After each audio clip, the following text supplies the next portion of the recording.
Olá, hoje estarei apresentando um trabalho de título SpecFEM 2D, ferramenta para simulação de propagação de ondas em modelos de multicamadas. Meu nome é Aslan Jesus Teles Filho e eu tenho como orientador o professor Marcos Alberto Rodrigues Vasconcelos. Aqui está apresentado o nosso pequeno sumário que apresenta como está disposta a nossa apresentação. Primeiro vamos às informações gerais. Bom, o que seriam as ondas mecânicas? Bom, as ondas mecânicas são vibrações que transportam energia quando se propagam no meio material. E ondas mecânicas só se propagam no meio material. Vamos lá. Aqui, como você pode ver, está apresentando dois tipos de ondas mecânicas, que são as ondas de som e as ondas sísmicas. O nosso enfoque principal serão nas ondas sísmicas, que podem ser ondas sísmicas P e ondas sísmicas S. As ondas sísmicas P, que são ondas sísmicas primárias, elas descrevem o movimento de forma que o meio está constantemente comprimindo e expandindo numa determinada direção. E ocorre tanto em meios sólidos quanto em meios fluidos. E isso ocorre porque ambos os meios são compressíveis. Já as ondas S, as ondas secundárias, elas descrevem o movimento de forma que a passagem dela obriga que o meio se movimente para cima e para baixo, gerando variações de formas. Como a rigidez dos fluidos para esse tipo de onda é zero, não há propagação dela no meio fluido.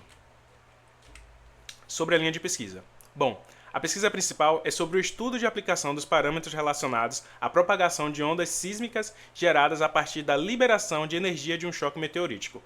Porém, o recorte que estarei apresentando aqui hoje é sobre uma pesquisa que tangencia essa pesquisa principal. E essa pesquisa surgiu quando estávamos tentando resolver um problema relacionado à pesquisa principal. E qual é esse problema? Bom, seria a implementação de camadas de uma forma mais livre e montar gráficos com os dados obtidos a partir dos sismógrafos. Aqui estão dispostas as nossas ferramentas e a principal delas é o SpecFEM 2D, que é um programa de código aberto que permite criar simulações de propagação de onda acústica, elástica, viscoelástica e poroelástica. E ela utiliza o método de elementos espectrais. Bom, o que seria isso? É porque para simular uma onda sísmica é necessário resolver repetidamente a equação da onda, que é uma equação diferencial parcial. E o método de elementos espectrais é a abordagem que o SpecFEM utiliza para resolver essas EDPs, de forma numérica, no caso, que oferece melhor fidelidade e desempenho, mas uma menor flexibilidade se for comparado com o método de elementos finitos. A outra ferramenta é o Coriform Qubit, que é o programa que fornece um grande conjunto de elementos que permite simplificar a criação de malhas e superfícies sólidas. E embora a versão grátis tenha limitações, ela permite a criação de diversas malhas e atendeu às nossas expectativas. Os procedimentos iniciais são que foi primeiro determinado a malha que iríamos criar, que teria 50 por 50 km, no caso 50 km no eixo X e 50 km de profundidade, que no caso é o eixo Z. Posteriormente, definimos que haveria 10 valores de densidades para as camadas. No momento seguinte, foi definido as duas posições em que a fonte de ondas estaria em cada simulação. E em seguida, decidimos onde os sismógrafos ficariam posicionados durante a simulação. Ao final, foram realizadas 23 simulações. Aí está um exemplo de como é a imagem gerada pelo SpecFEM de uma malha homogênea. Aí está de uma malha heterogênea vertical, no caso vertical, porque as colunas de cada camada está disposto na vertical. E como você pode ver na imagem do qubit. Aí da malha heterogênea, né, horizontal.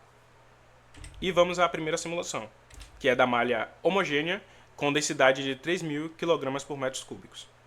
E a propagação dessa onda sofre algumas reflexões quando ela encontra o topo, a base e o outro lado da malha.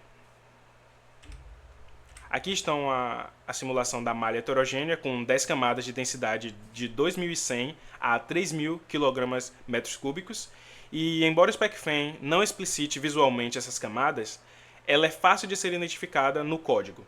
E por isso que eu utilizei a imagem do Coriform Qubit, que ali dá para ver onde está delimitado as 10 camadas. Como podemos observar no gráfico, a velocidade na malha heterogênea é um pouco maior que na malha homogênea de densidade de 3.000 kg metros cúbicos. E por que isso ocorre?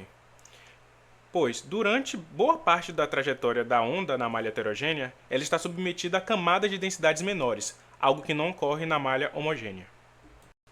Bom, uma comparação gráfica que eu acho bastante interessante apresentar é a diferença de pressão numa malha em que as camadas de diferentes densidades estão sobrepostas, nesse caso, que temos valores de pressões bastante altos, e se compararmos com a malha que as camadas de diferentes densidades estão lado a lado. Aqui estão algumas das nossas principais referências e os nossos agradecimentos.